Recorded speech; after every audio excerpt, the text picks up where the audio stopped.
coming to you with a bumper running. This is a special recorded edition, and our guest is waiting in the green room, counting down to Studio 8.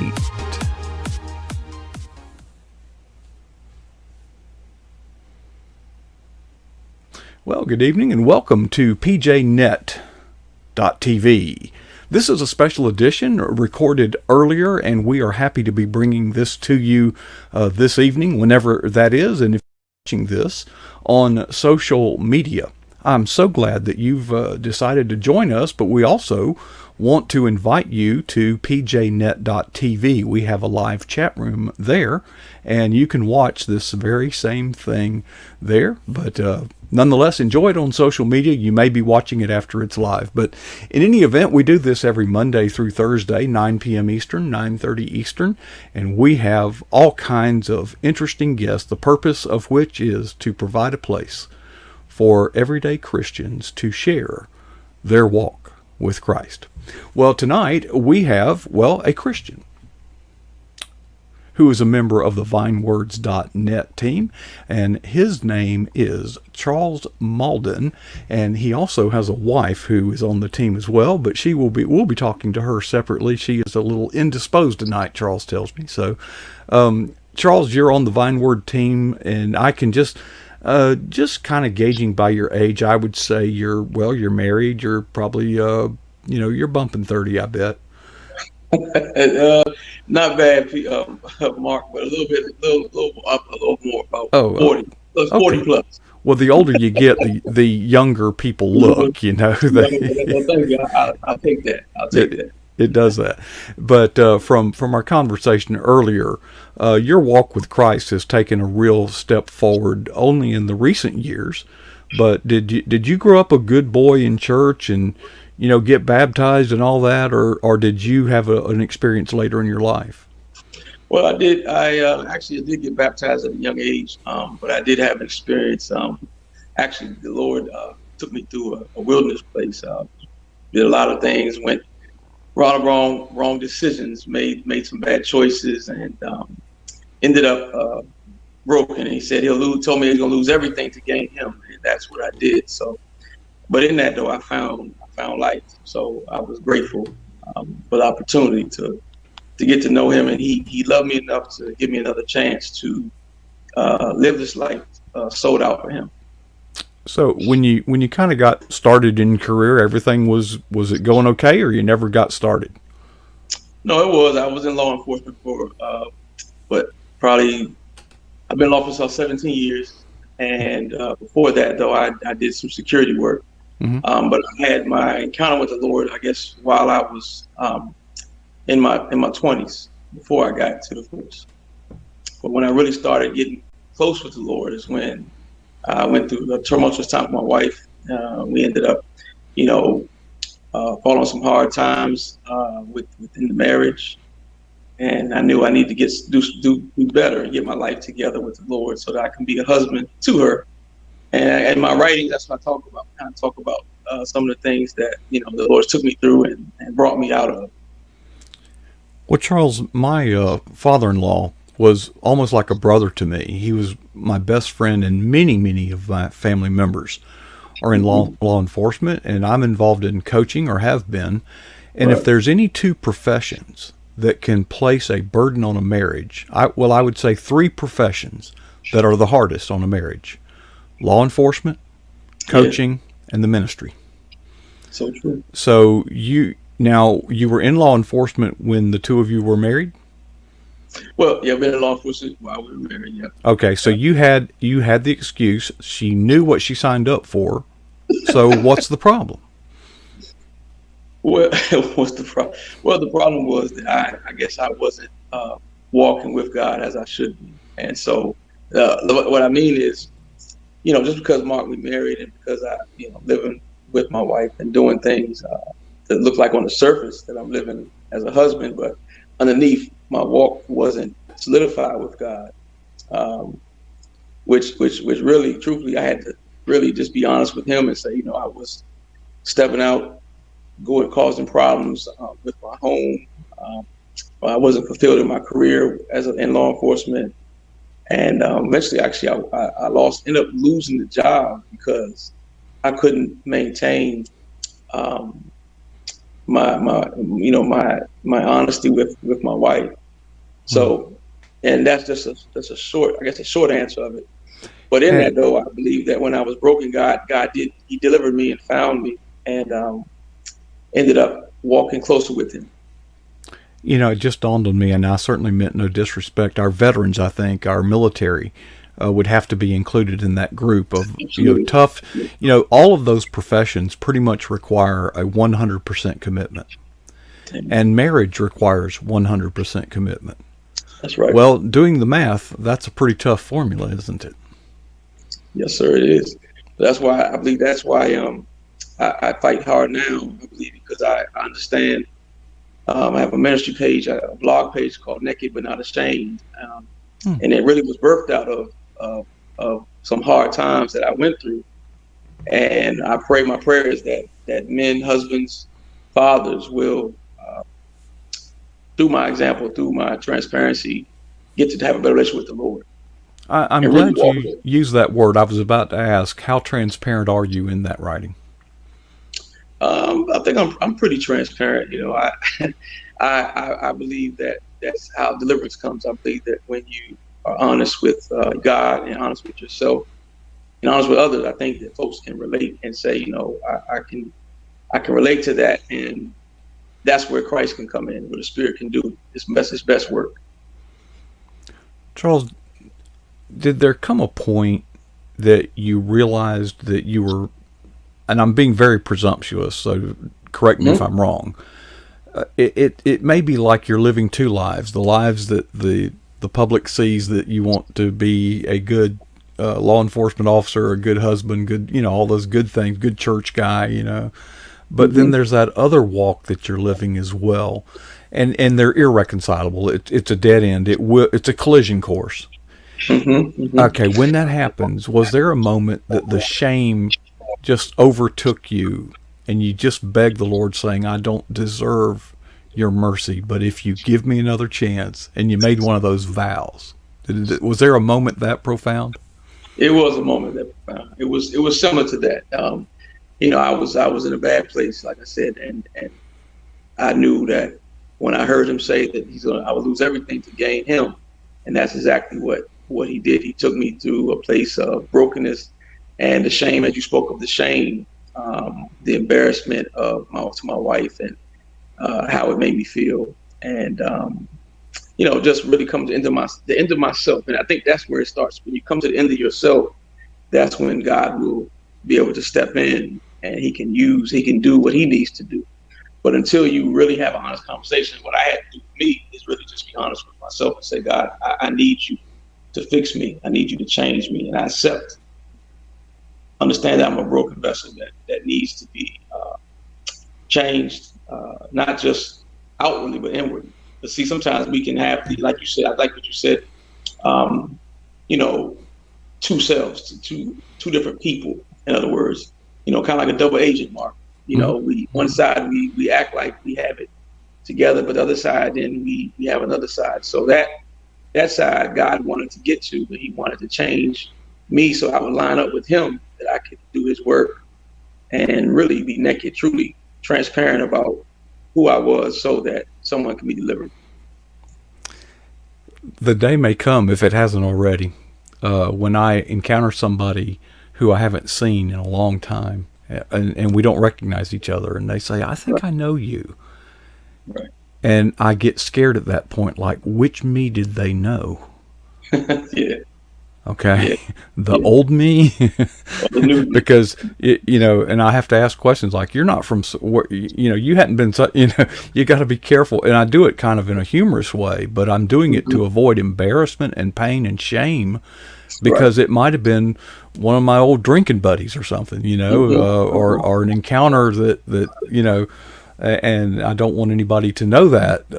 I don't want them to know that much detail. I don't mind confessing that Right. I've made a transformation. I'm proud of Right. that. It glorifies God. But I do know from my own experience the enormous transformation that Hmm. God can make, and how much effort is involved in that for you.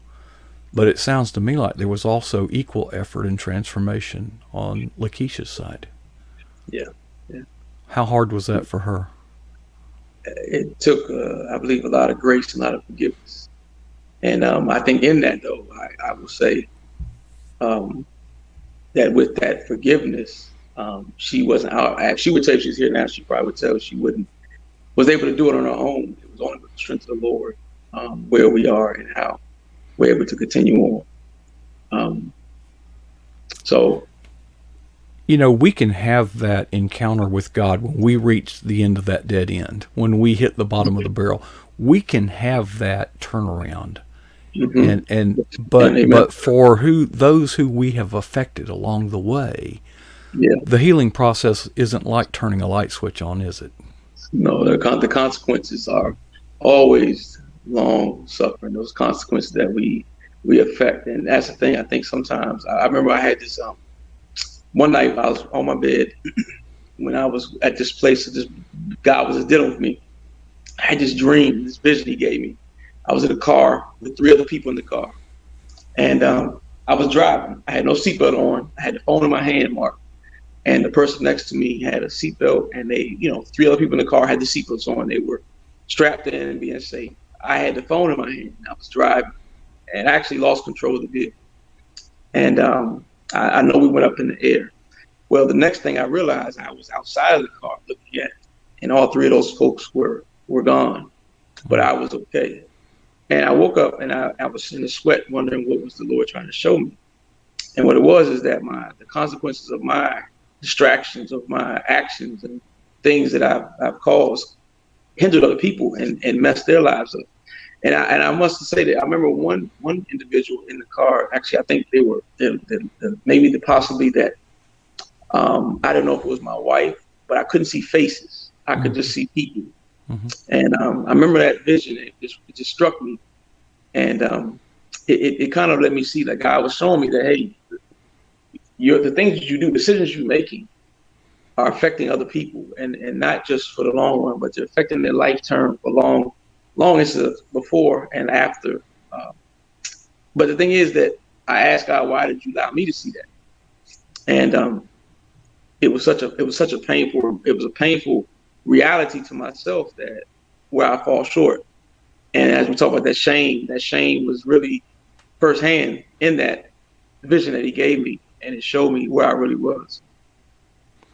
Well, it's funny, we accept so readily in physics, for every action there is an equal and opposite reaction. We accept that. Mm-hmm. If you've ever shouldered a weapon and fired it, that bullet goes out the end of the barrel, but that butt goes back into your shoulder. Yes, it does. We accept that so easily. But spiritually, we fall into the lies of Satan that you're going to get away with this. No, you're not, you're okay. You're not hurting anybody else. Yep. But there are victims. There is a wake of victims in your trail when you do that. And what galls me, I don't know if you remember, but not long ago, Las Vegas went on this advertising campaign. What happens in Vegas stays in Vegas. Yeah, that is a lie from hell. It really is. That is a lie from hell. I could attack it on so many levels, but this isn't my program; it's yours. But folks, you never, when you transgress, there is an impact on others. You're not the only victim. Right. We are connected to each other in an intricate web. And if you look at a spider web and try to move any part of it, you've moved all of it. That effect goes everywhere, to every connected relationship you have. So true. And it continues until, like you said, and the thing is, like you mentioned, John 10:10 says, enemy comes to steal, kill, and destroy. And he wants to kill your spirit, destroy your witness, and kill you and steal your joy. And that's the main, I believe, 3 of the things that he wants to do. He desires, anything that represents the Lord, he wants to destroy that. And what better way than to either destroy marriage or remove a marriage or embarrass God in a manner that affects other folks as they're watching, as they see. We are billboards for the kingdom, supposed to be billboards for the kingdom. So at the time, I wasn't being that billboard. I was being less than that. And as you said, living two lives. But God has a way of getting return on his investment, for lack of a better word. And he did that. And it wasn't that I'm worthy of it. Wasn't worthy of it.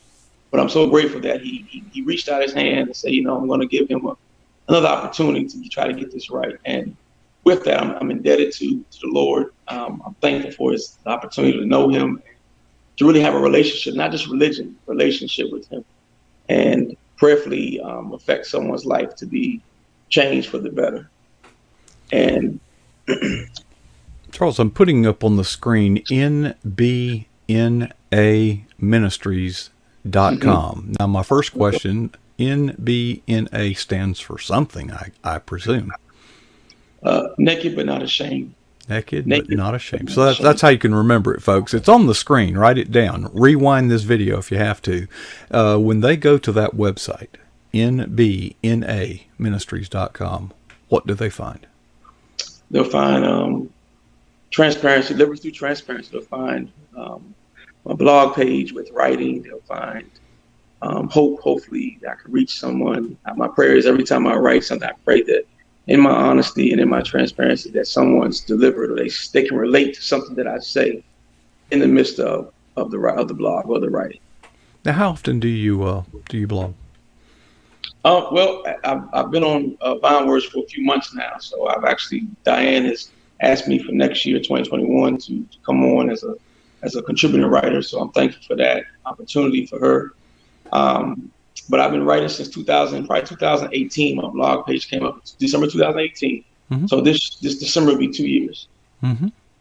Okay. And how frequently do you post new stuff there? Usually I try to do twice a month.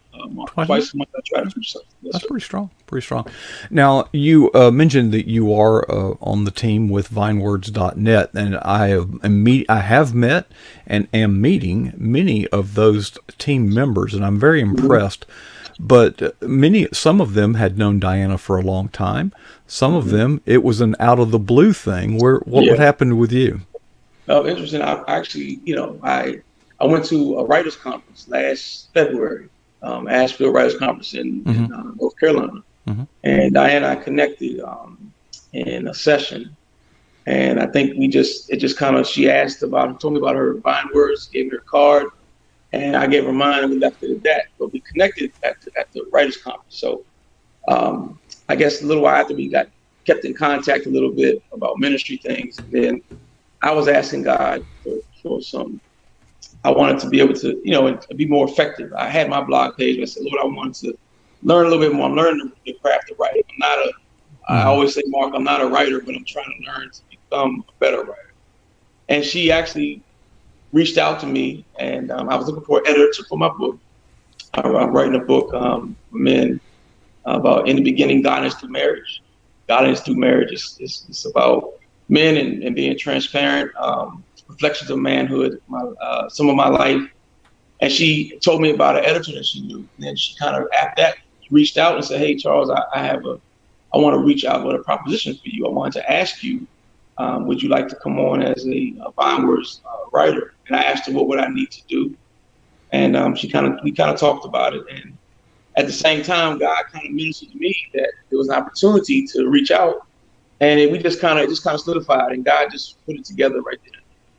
Now, Charles, I'm not a writer, but I have attended numerous Christian writers conferences, and they are it was a peek into a world I didn't know existed, and God has really, and my impression is that when you go to these, you make a lot of contacts, but you shared one of them. Looking back on it, do you think of that as a divine appointment or just a coincidence? No, I believe it was a divine appointment, Mark. I do believe that God put that together for this time, for that particular moment.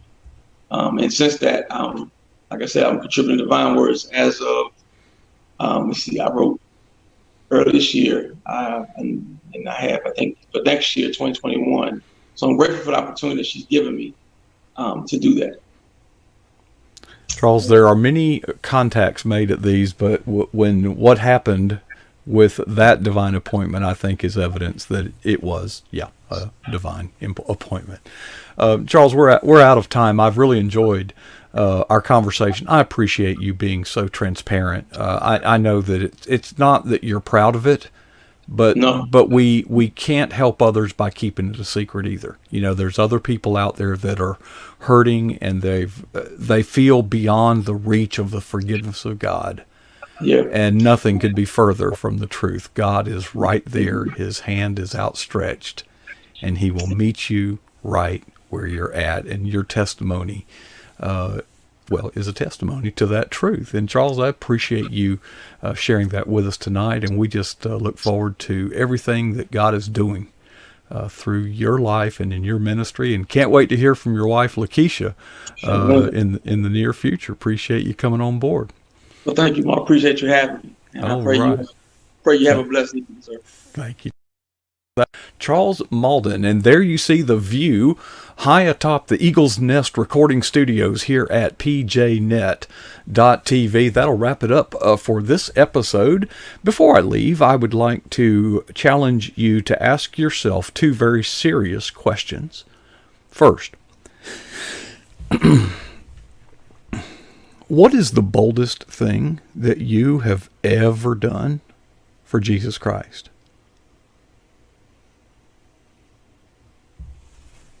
And then secondly, how long ago was that? Folks, I don't know how old you are.